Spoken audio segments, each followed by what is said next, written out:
নমস্কাৰ এই মুহূৰ্তত আপোনালোকে চাইছে সাহিত্য টেকনলজি ইউটিউব চেনেল এই চেনেল ৰাজ্যৰ খবৰটোতে কেইবাটাও গুৰুত্বপূৰ্ণ খবৰ আপোনালোকলৈ আগবঢ়াইছে যিকেইটা খবৰ আপোনালোকে জনাটো অত্যন্ত দৰকাৰী আৰু এই খবৰকেইটা আপোনালোকে উপস্থাপন কৰাৰ আগতেই আপোনালোকে যদি এই চেনেলটো নতুনকৈ আহিছে তেন্তে চেনেলটো প্লিজ ছাবস্ক্ৰাইব কৰি থব আৰু ভিডিঅ'টোত এটা লাইক কৰি উৎসাহিত কৰিব পাছতো এই মুহূৰ্তত অতি গুৰুত্বপূৰ্ণ খবৰ এটা মুকলি হৈছে যিটো খবৰ আপোনালোকে জনাটো অত্যন্ত দৰকাৰী তেওঁলোকে 31 মাৰ্চৰ পূৰ্বে আধাৰ কাৰ্ডৰ সৈতে পান কাৰ্ড লিংক কৰক অন্যথা ব্যৰ্থ হৈ পৰিব আপোনাৰ বিত্তীয় লেনদেন আৰু তাৰ পাছতে কৈছে পেন কাৰ্ড আৰু আধাৰ কাৰ্ডৰ লিংক কৰাটো অন্তিম তাৰিখ চমু চাপিছে বৰ্তমান সময়ত পেন আৰু আধাৰ আদি অতিকৈ গুৰুত্বপূৰ্ণ নথি হিচাপে পৰিগণিত হৈছে গতিকে এতিয়া আধাৰ কাৰ্ডৰ সৈতে পেন কাৰ্ড লিংক কৰা নাই যদি তেন্তে আপুনি কৰি লওক কাৰণ আয়কৰ বিভাগে 31 মাৰ্চ 2021 ভিতৰত আধাৰ সৈতে পেন লিংক কৰাটো অন্তিম তাৰিখ নিৰ্ধাৰণ কৰিছে এই লিংক কৰা অসমৰ্থ হ'লে সক্ষম হৈ পৰিব আপোনাৰ পেন কাৰ্ডখন যদি আপোনাৰ পেন আপোনাৰ আধাৰ সৈতে লিংক কৰা নহয় তেন্তে 1 এপ্ৰিলৰ পৰা আপুনি কোনো বিত্তীয় লেনদেন কৰিব নোৱাৰিব যদি আপুনি সময়সীমা আৰু দুটা নথিপত্ৰ লিংক কৰিবলৈ অসমৰ্থ হয় আৰু তেতিয়া আৰু আপোনাৰ পেন অক্ষম হৈ পৰে তেন্তে আয়কৰ বিভাগৰ আইনৰ ধাৰা 27(2)B অনুসৰি 10,000 টকালৈকে জৰিমনা ভৰিবলগীয়া হ'ব পাৰে আপুনি অনলাইন যোগে আপুনি আপোনাৰ পেন কাৰ্ডখন আধাৰ সৈতে লিংক কৰিবলৈ আপোনাৰ আয়কৰ বিভাগৰ ই-ফাইল পৰ্টেললৈ যাব পাৰে তাতে বাওঁফালে থকা লিংকত আধাৰ সৈতে শাখাত লিংক কৰক ক্লিক কৰিব লাগিব আৰু তাৰ পাছতে আপুনি পেন নম্বৰ আধাৰ নম্বৰ আৰু নাম ভৰ্তি কৰিব লাগিব ইয়াৰ পাছতে কেপচা আদি ভৰ্তি কৰিব লাগিব কিন্তু ইয়াত কৈছে লিংক আধাৰ বিকল্পটো ক্লিক কৰক আৰু আপোনাৰ পেন কাৰ্ড আধাৰ সৈতে সম্পূৰ্ণ হৈ পৰিব কিন্তু অতি গুৰুত্বপূৰ্ণ কথাটো হৈছে আয়কৰ বিভাগে আধাৰ বিৱৰণ বিষয়ে আপোনাৰ নাম জন্মৰ তাৰিখ লিংক বৈধ কৰিব আৰু এই লিংক আপোনাৰ কৰা হ'ব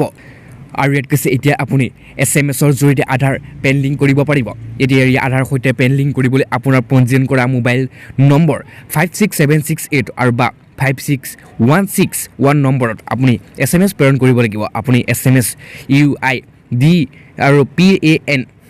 টাইপ কৰিব লাগিব আৰু তাৰপিছত স্পেচ দি আপোনাৰ 12 সংখ্যাৰ আধাৰ নম্বৰ টাইপ কৰক আৰু তাৰপিছতে স্পেচ দি 10 সংখ্যাৰ আধাৰ নম্বৰ লিংকত লিখক আৰু ইয়াৰ পিছতে 567678 এটা SMS প্ৰেৰণ কৰক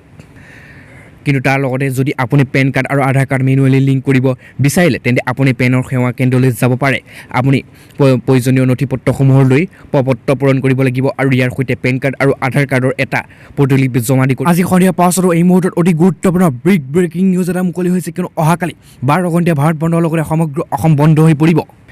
আৰু তাৰ লগতে কৈছে কৃষি আইন বাতিল দাবী দীৰ্ঘদিন ধৰি প্ৰতিবাদ সাব্যস্ত কৰি থকা কৃষক সংগঠনসমূহে শুকুৰবাৰে ভাৰত বন্ধ ঘোষণা কৰিছে ৰাতিপুৱা 6 বজাৰ পৰা সন্ধিয়া 6 বজালৈকে বন্ধ ঘোষণা কৰিছে আৰু এই বন্ধৰ সময়ছোৱাত সমগ্ৰ দেশজুৰি ৰেলপথ তথা চলাচল আৰু বজাৰ অন্যান্য ৰাজহুৱা ব্যৱস্থান অনুষ্ঠান প্ৰতিষ্ঠান বন্ধ হৈ থাকিব ভাৰত বন্ধৰ দিনটোত পাঞ্জাৱ হাৰিয়ানা দিল্লী ৰাজস্থানৰ লগতে কেইবাখনো ৰাজ্যত গাখীৰ শাক পাচলিৰ যোগানত ব্যাঘাত জন্মাৰ সম্ভাৱনা আছে পাঞ্জাৱত বন্ধৰ সৰ্বাত্মক প্ৰভাৱ পৰিব বুলিও ধাৰণা কৰা হৈছে কিয়নো তাৰ কৃষকসকলে সেই দিনটোত ৰেলী অৱৰোধ কাৰ্যসূচী ঘোষণা কৰিছিল কৃষক সংগঠনসমূহে সাধাৰণ জনতাক অনুৰোধ কৰি কৈছে যে কেন্দ্ৰীয় চৰকাৰে এই কলা কৃষি আইন 3খনৰ বিৰুদ্ধে শুকুৰবাৰে দিনটোত 12 ঘণ্টাৰ বাবে নিজৰ দোকান আৰু কাৰ্যালয় বন্ধ ৰাখিব উল্লেখযোগ্য যে যোৱা 4 মাহ ধৰি দিল্লীৰ বিভিন্ন সীমান্তত কেন্দ্ৰীয় চৰকাৰ আৰু কৃষি আইনৰ 3খন বিৰুদ্ধে কৃষকসকলে প্ৰতিবাদ সাব্যস্ত কৰি আহিছিল ইয়াৰ পাছতো এই মুহূৰ্তত আনৰাই ব্ৰেকিং নিউজ এটা মুকলি হৈ আহিছে কিয়নো কৈছে হাগ্ৰামা মুখ্যমন্ত্ৰী হ'লে এদিনতেই অসম বিক্ৰী কৰিব BTC চলাব নোৱাৰা জনে মুখ্যমন্ত্ৰী হোৱাৰ সপোন দেখি লাভ নাই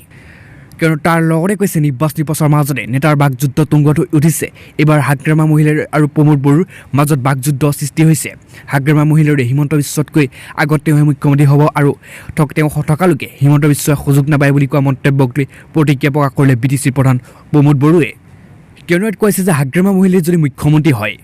অসমখন তলালৈকে এদিনতে অসম বিক্ৰী কৰিব যিখন BTC পৰিষদত 17 বছৰে হাগ্ৰামাই লুটি পুটি খালে সেইখন পৰিষদত বড়ো ভাইসকলৰ তেজৰ বিনিময় সৃষ্টি হোৱা পৰিষদৰ প্ৰতি যদি এতিয়াও অলপো দায়বদ্ধতা নাই সন্মান নাই সেইজন ব্যক্তি অসমৰ ক্ষমতা পালে এদিনতে সকলো বিক্ৰী কৰি খাই পেলাব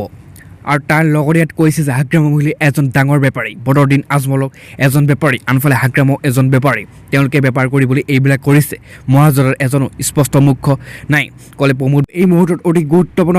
ব্ৰেকিং নিউজ এটা মুকলি হৈ আহিছে কিয়নো কৈছে যে অখিল গগৈ ৰেলীয়ে কপাইছে শিৱসাগৰ ৰাইজৰ দলৰ হৈ নিৰ্বাচনী প্ৰচাৰ অখিল গগৈ মাতৃ প্ৰিয়তা গগৈ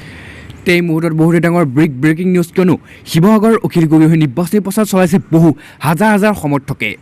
কিয়নো কোৱা হৈছে যে এক বৃহৎ ৰেলী উলিয়াই অখিল গগৈ হৈ সমৰ্থকসকলে অখিল গগৈ মাতৃ প্ৰিয়তা গগৈ আৰু ভগ্নীয়ে অংশগ্ৰহণ কৰে এই ৰেলীত বহু হাজাৰ সমৰ্থকে ৰেলীত অংশগ্ৰহণ কৰিছে কাৰ উদ্ধ অখিল গগৈ শিৱসাগৰ সমষ্টিৰ ৰাইজৰ দলৰ প্ৰাৰ্থী আজি পৰা প্ৰথমটো এই মুহূৰ্তত অতি গুৰুত্বপূৰ্ণ খবৰদাৰ মুকলি হৈ আহিছে কিয়নো কৈছে 2022 চনৰ ভিতৰত 1 লাখ নিবনুৱা চাকৰি তাৰ লগতে গোলাঘাট মেডিকেল কলেজ স্থাপনৰ প্ৰতিশ্ৰুতি মন্ত্ৰী ডক্টৰ হিমন্ত বিশ্ব শৰ্মাৰ আৰু তাৰ লগতে কয় যে আকৰ্ষণীয় হৈ পৰিছে গোলাঘাট বিধানসভা সমষ্টিৰ নিৰ্বাচনী সমীকৰণ বিজেপিৰ প্ৰকৃতত প্ৰাৰ্থী অজন্তা নিগৰ দুৰ্গত প্ৰত্যাহ্বান সৃষ্টি কৰিছে কংগ্ৰেছৰ প্ৰাৰ্থী বিতুপন শইকীয়াই ফলত বুধবাৰে অজন্তা নিগৰ ভেটি ৰক্ষা কৰিবলৈ গোলাঘাটত আই প্ৰভাৱশালী মন্ত্ৰী ডক্টৰ হিমন্ত বিশ্ব শৰ্মা কিয়নো কৈছে অজন্তা নিগৰ হৈ নিৰ্বাচনী প্ৰচাৰ চলাই মন্ত্ৰী হিমন্ত বিশ্ব শৰ্মাই প্ৰত্যাশিতভাৱে বদৰুদ্দিন আজমল আৰু কংগ্ৰেছক আক্ৰমণৰ লক্ষ্য কৰি লয় ভাষণৰ প্ৰসংগত মন্ত্ৰী হিমন্ত বিশ্ব শৰ্মাই কয় যে কংগ্ৰেছে চাকৰি বজাৰ পাতিছিল বিজেপি চৰকাৰ দিনত ঠেলা চালক ৰিক্সা চালকৰ ACS হৈ আছে কোভিডত সময়ছোৱাত বিজেপি চৰকাৰে মানুহক ৰক্ষা কৰিলে এতিয়া কোভিডক লৈ অসমত সিমান চিন্তা কৰিবলগীয়া কোনো কথা নাছিল আৰু তাৰ লগতে ইফালে উপস্থিত জনতাক বহু প্ৰতিশ্ৰুতি প্ৰদান কৰিলে মন্ত্ৰীগৰাকীয়ে মাইক্ৰ' ফাইনেন্সৰ ঋণ মাফ কৰি দিয়া হ'ব ভৱিষ্যত মাইক্ৰ' ফাইনেন্সৰ ঋণ নল'ব আজিলৈকে লোৱা ঋণ মই মাৰিম বছৰি 2 লাখ টকা স্বয়ং আঁচনি অন্তৰ্ভুক্ত কৰা হ'ব 1 লাখ ল'ৰা ছোৱালীক 2022 চনৰ ভিতৰত দিয়া হ'ব চাকৰি সন্ধিয়া পাছতো এই মুহূৰ্তত আন এটা গুৰুত্বপূৰ্ণ ব্ৰেকিং নিউজ এটা মুকলি হৈ আহিছে কিয়নো কৈছে জীৱনত মুখ্যমন্ত্ৰী হ'ব নোৱাৰে হিমন্ত বিশ্ব শৰ্মা মুখ্যমন্ত্ৰী হোৱাৰ যোগ্যতা নাই আৰু কোনে ক'লে এই কথা কিয়নো প্ৰথমতেই কৈছে যে দেওবাৰে হেলিকপ্টাৰ নিৰ্বাচনী প্ৰচাৰ চলাবলৈ উপস্থিত হয় BPFৰ প্ৰধান দলৰ সভাপতি হাগ্ৰামা মহিলাৰ ৰিপুণ বৰাৰ হৈ নিৰ্বাচনী প্ৰচাৰ সভাত অংশগ্ৰহণ কৰে হাগ্ৰামা মহিলাৰী আৰু হাগ্ৰামাই এই অসমত মহাজোঁট বন্ধনৰ চৰকাৰ নিশ্চিত বুলি উল্লেখ কৰাৰ লগতে বিজেপি এই সভাৰ মাইনাছ হ'ব বুলি ঘোষণা কৰিছে ABCC সভাপতি ৰিপুণ বৰা হৈ নয়া খগৰা জাহাজ খেলি পথাৰত বিশাল নিৰ্বাচনী সভাত অংশগ্ৰহণ কৰে বিজেপিক তীব্ৰ ভাষাৰে সমালোচনা কৰা দেখা গ'ল হাগ্ৰামা মহিলাৰী ডক্টৰ হিমন্ত বিশ্ব শৰ্মাক তীব্ৰ কটাক্ষ কৰি হাগ্ৰামাই কয় যে হিমন্ত বিশ্ব শৰ্মাক ৰাজনীতি শিকোৱা তেওঁৰ জীৱনৰ মুখ্যমন্ত্ৰী হ'ব নোৱাৰে হিমন্ত বিশ্ব আৰু তাৰ লগতে ইয়াত কৈছে যে হাগ্ৰামে নিজকে হিমন্তৰ গুৰু বুলি আখ্যা কৰি কয় যে মই মুখ্যমন্ত্ৰী হোৱা নাই আৰু হিমন্ত বিশ্ব শৰ্মা ক'ত মুখ্যমন্ত্ৰী হ'ব পাৰিব হিমন্ত বিশ্বৰ দাদাগিৰি ভয় খোৱা মানুহ মই নহয় হিমন্ত বিশ্বৰ মুখ্যমন্ত্ৰী হোৱাৰ ভাগ্যও নাই আৰু যোগ্যতাও নাই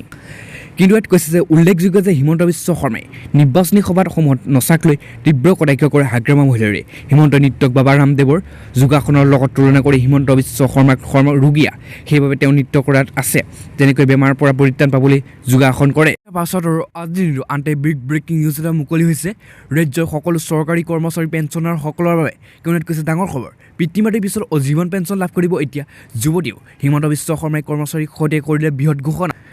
তাৰ লগতে ইয়াত কৈছে যে পিতৃ মাতৃৰ বিয়োগৰ পিছতো আজীৱন পেঞ্চন লাভ কৰিব যুৱতী এই ডাঙৰ ঘোষণা কৰিছে হিমন্ত বিশ্ব শৰ্মাই পিছে সকলো যুৱতীয়ে নহয় বিয়া নোহোৱা যুৱতীকে পাই থাকিব আজীৱন পেঞ্চন ৰাজ্য চৰকাৰে দিব আজীৱন পেঞ্চন ইতিমধ্যে চৰকাৰে হাতত লৈছে এখন নতুন আঁচনি তাৰ লগতে ইয়াত কৈছে মন্ত্ৰী হিমন্তৰ মতে এনেধৰণৰ কথা কোনেও চিন্তা কৰিবই পৰা নাছিল আগতে পিতৃ মাতৃৰ মৃত্যুৰ পিছত ঘৰত থাকি যোৱা অবিবাহিত ছোৱালীজনীয়ে পেঞ্চন পোৱা নাছিল কিন্তু এতিয়া সিদ্ধান্ত লোৱা হৈছে যে দেউতাকৰ মৃত্যুৰ পিছত মাকে পাব পেঞ্চন মাকৰ পিছত মৃত্যুৰ পিছত ঘৰত অবিবাহিত হৈ থকা ছোৱালীজনীয়ে আজীৱন পেঞ্চন লাভ কৰিব আৰু লগতে ইয়াত কৈছে ইয়াৰ উপৰি 15 কোটিলৈকে মাইক্ৰ' ফাইনেন্সৰ ঋণ মাফ কৰাব পাৰে আৰু লগতে কৈছে ইতিমধ্যে এই সন্দৰ্ভত চিন্তা চৰ্চা কৰিছে ৰাজ্য চৰকাৰে সেইদৰে এতিয়াৰ পৰা ঋণ লোৱা কোনো মহিলা অপমানিত আৰু হ'ব নালাগে বুলিও জনায় মন্ত্ৰী ডক্টৰ হিমন্ত বিশ্ব শৰ্মাই